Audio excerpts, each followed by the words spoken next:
করে নড়াচ্ছিস খান। আর এটা হচ্ছে আপনার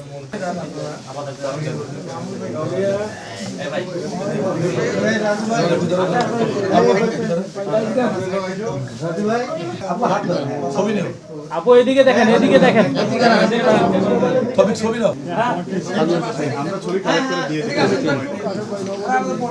আক্তার হোসেনের মনোনয়ন সংগ্রহের মাধ্যমে আমরা আজকে আমাদের সংসদে তরুণ নেতৃত্বের যে জয়যাত্রা সেটার শুভ সূচনা করলাম এবং আমরা বিশ্বাস করি ইনশাআল্লাহ ত্রয়োদশ জাতীয় সংসদ নির্বাচনে রংপুর ৪ আসনে আক্তার হোসেনের বিজয়ের মাধ্যমে আমরা জাতীয় সংসদে তরুণ নেতৃত্বের ভিত্তিপ্রস্তর স্থাপন করব এবং বাংলাদেশপন্থী রাজনীতির শুভ সূচনা করব ইনশাআল্লাহ।